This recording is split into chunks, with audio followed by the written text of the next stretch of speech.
Hi hello ನಮಸ್ಕಾರ ಸ್ನೇಹಿತರೆ. ಇವತ್ತಿನ ಸಂಚಿಕೆಯಲ್ಲಿ ಏನಾಗ್ತದೆ ಅನ್ನೋದನ್ನ ತುಂಬಾನೇ ಕ್ವಿಕ್ ಆಗಿ ನೋಡ್ಕೊಂಡು ಬರೋಣ ಬನ್ನಿ. ಇಲ್ಲಿ ಭಾರ್ಗವಿಗೋಸ್ಕರ ಅರ್ಜುನ್ ಭಾರ್ಗವಿ ಮನೆ ಹತ್ರ ಬರ್ತಾರೆ. ಬಟ್ ಯಾವುದೇ ಕಾರಣಕ್ಕೂ ಕೂಡ ರಾತ್ರಿ ಕಂಡ ಬಾವಿಯಲ್ಲಿ ಹಗಲು ಬೀಳುವುದಿಲ್ಲ. ನಿಮ್ಮ ಅಪ್ಪನ ಮೇಲೂ ನಂಬಿಕೆ ಇಲ್ಲ, ನಿಮ್ಮ ಅಪ್ಪನ ಸ್ನೇಹಿತನ ಮೇಲೂ ಕೂಡ ನಂಬಿಕೆ ಇಲ್ಲ. ಜೊತೆಗೆ ನಿನ್ನನ್ನು ನಂಬಿ ಕಳಿಸೋದಾದ್ರೂ ಹೇಗೆ, ನನ್ನ ಮಗಳಿಗೆ ಏನಿದೆ ಅಲ್ಲಿ ಸೇಫ್ಟಿ ಅಂತ ಹೇಳಿ ತನ್ನ ಮಗಳನ್ನ ಕರ್ಕೊಂಡು ಒಳಗಡೆ ಹೋಗ್ಬಿಡ್ತಾರೆ. ಆದ್ರೂ ಕೂಡ ಇಲ್ಲಿ ಅರ್ಜುನ್ ಹೊರಗಡೆನೆ ನಿಂತು ತನ್ನ ಹೆಂಡತಿಗೋಸ್ಕರ ಕಾಯ್ತಿದ್ದಾರೆ. ತದನಂತರ ಆತ ಕಡೆ ಶಕ್ತಿ ಪ್ರಸಾದ್ ಅವರ ಹೆಂಡತಿ ಮಕ್ಕಳು ಎಲ್ಲರೂ ಕೂಡ ಜೆ.ಪಿ. ಪಾಟೀಲ್ ಮನೆಗೆ ಬರ್ತಾರ. ನೀವ್ ಯಾಕೆ ರೀತಿ ಮಾಡಿದ್ರಿ ಅಂತ ಮಕ್ಕಳು ಜೆ.ಪಿ. ಎಲ್ಲರೂ ಕೂಡ ಕೇಳ್ತಿದಾರ. ನಾನು ಏನೇ ಮಾಡಿದ್ದು ನನ್ನ ಮಗನಿಗೋಸ್ಕರನೇ, ನನ್ನ ಮಗ ಹೊರಗಡೆ ಬಂದು ಸಂಸಾರ ಮಾಡಬೇಕು ಅನ್ನುವ ಆಸೆ ಇತ್ತು.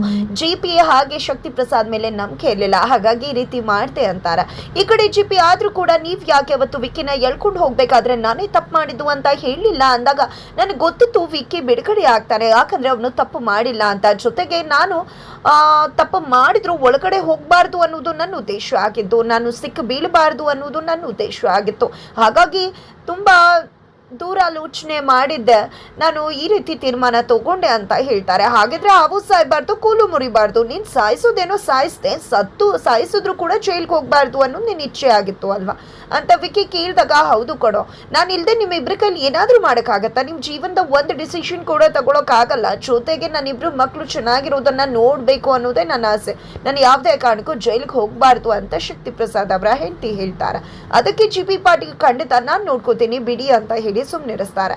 ಇತ್ತ ಕಡೆ ಬೃಂದ ಡೂಪ್ಲಿಕೇಟ್ ಸಂಧ್ಯಾ ಆಡಿದ ಮಾತಿಗೆ ಹೆದರೋಗಿದ್ದಾರೆ. ಹೋಗ್ಬಿಟ್ರೆ ಏನಪ್ಪ ಮಾಡುದು ಅಂತ ಅನ್ಕೊಂಡಿದ್ದೆ. ಕೈ ತುಂಬಾ ದುಡ್ಡು ಕೊಟ್ಟು ನಿನ್ನ ನಡುವೆ ಏನ್ ಸತ್ಯ ಇದೆಯೋ ಅದು ನಮ್ಮಿಬ್ರ ನಡುವೆ ಮಾತ್ರ ಇರ್ಬೇಕು, ಯಾವುದೇ ಕಾರಣಕ್ಕೂ ನಿನ್ ಡೂಪ್ಲಿಕೇಟ್ ಸಂಧ್ಯಾ ಅನ್ನೋದು ಯಾರಿಗೂ ಗೊತ್ತಾಗಬಾರ್ದು, ಇನ್ನು ಎಷ್ಟು ಬೇಕು ಕೇಳು ಕೊಡ್ತೀನಿ ಅಂತ ಹೇಳಿ ಕಳಿಸ್ತಾರೆ.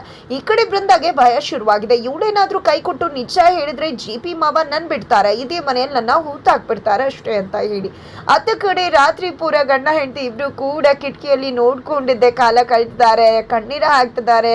ಆ ಚಳಿಯಲ್ಲಿ ಅರ್ಜುನ್ ಹೊರಗಡೆ ನರಳಾಡ್ತಿದ್ದಾರೆ. ಬೆಳಿಗ್ಗೆ ಆಗ್ತದಾಗೆ ಅರ್ಜುನ್ ಅಲ್ಲೇ ಇರ್ತಾರೆ. ರವೀಂದ್ರ ಅವರು ಇಡೀ ಫ್ಯಾಮಿಲಿ ಬರ್ತಾರೆ. ಅರ್ಜುನನ್ನ ಒಪ್ಪಿ ಮನೆ ಕರ್ಕೊಂಡು ಹೋಗ್ತಾರೆ ರವೀಂದ್ರ ಅವರು. ಜೊತೆಗೆ ಇಲ್ಲಿ ನನ್ನ ಮಗಳಿಗೆ ಯಾವುದೇ ರೀತಿಯ ಮನೇಲಿ ತೊಂದರೆ ಆಗ್ಬಾರ್ದು ಅಂದಾಗ ಭಾರ್ಗವಿ ಏನು ಯೋಚನೆ ಮಾಡ್ಬೇಡಿಯಪ್ಪ, ಯಾರು ನನ್ನ ಮೇಲೆ ಒಂದು ಗೆರೆ ಕೂಡ ಹಾಕಕ್ಕಾಗಲ್ಲ ಅಂದಾಗ ಏನೇ ಆದ್ರೂ ನನ್ನ ದಾಟ್ಲೇಬೇಕು ಮಾವ, ನಾನು ನೋಡ್ಕೋತೀನಿ ಭಾರ್ಗವಿಯನ್ನ ಅಂತ ಹೇಳ್ತಾರೆ. ತದನಂತರ ಇತ್ತ ಕಡೆ ಅರ್ಜುನ್ ಭಾರ್ಗವಿಯನ್ನ ಮನೆಗೆ ಕರ್ಕೊಂಡು ಬಂದ್ರೆ ವಂದನ ಯಾವುದೇ ಕಾರಣಕ್ಕೂ ಮನೆಗೆ ಸೇರಿಸೋದಿಲ್ಲ ಅಂದಾಗ, ಅತಿಥಿ ನೀನು, ನಿನಗೆ ಇಷ್ಟ ತಾಕತ್ತಿರ್ಬೇಕಿದ್ರೆ ಮನೆ ಸೊಸೆ ನಾನು ಅಂತ ಭಾರ್ಗವಿ ಹೇಳ್ತಾರೆ. ಖಡಕ್ ಆಗಿ ಉತ್ತರಿಸ್ತಾರೆ. ನೋಡಿದ್ಯಾ ಅರ್ಜುನ್, ಇಂಥ ಕ್ರಿಮಿನಲ್ನ ಬಿಡಿಸ್ಕೊಂಡು ಬಂದಿದ್ದು ನೀನು ಅಂದಾಗ ನನ್ನ ಹೆಂಡತಿ ಬಗ್ಗೆ ಈ ರೀತಿ ಮಾತಾಡಿದ್ರೆ ಸುಮ್ಮನಿರೋದಿಲ್ಲ ಅಂತ ಅರ್ಜುನ್ ಖಡಕ್ ಆಗಿ ವಂದನಾಗೆ ಎಚ್ಚರಿಕೆ ಕೊಡ್ತಿದ್ದಾರೆ.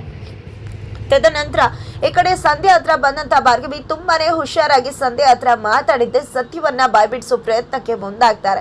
ಕೊನೆಗೂ ಸಂಧ್ಯಾ ಭಾರ್ಗವಿ ಕೈಗೆ ಸಿಕ್ಕಿ ಬೀಳ್ತಿದ್ದಾರೆ. ತಂದೆ ತಾಯಿ ಚೆನ್ನಾಗಿದ್ದಾರೆ ಅಂತ ಭಾರ್ಗವಿ ಸಂಧ್ಯಾನ ಕೇಳಿದಾಗ ಈ ಕಡೆ ಸಂಧ್ಯಾ ಹೌದು ತುಂಬಾ ಚೆನ್ನಾಗಿದ್ದಾರೆ ಅಪ್ಪ ಅಮ್ಮ ಅಂತ ಹೇಳ್ತಾರೆ. ಈ ಕಡೆ ನಿಜವಾದ ಸಂಧ್ಯಾ ತಂದೆ ಸತ್ತು ತುಂಬಾ ವರ್ಷಗಳೇ ಕಳೆದು ಹೋಗಿದೆ. ಆದ್ರೆ ಇವತ್ತು ಡೂಪ್ಲಿಕೇಟ್ ಸಂಧ್ಯಾ ತಂದೆನೂ ಚೆನ್ನಾಗಿದ್ದಾರೆ ಅಂದಾಗ ಇಲ್ಲಿ ಭಾರ್ಗವಿ ಖಡಕ್ ಆಗಿ ನಿನ್ ತಂದೆ ಸತ್ತು ತುಂಬಾ ವರ್ಷಗಳಾಯ್ತಲ್ಲ ಸಂಧ್ಯಾ ಅಂತ ಹೇಳ್ತಿದ್ದಾಗೆ ನಡುಗಿ ಹೋಗ್ತಿದ್ದಾಳೆ ಸಂಧ್ಯಾ. ಹಾಗಿದ್ರೆ ಮುಂದೇನಾಗುತ್ತೆ ಮುಂದಿನ ವಿಡಿಯೋ ನೋಡಿ.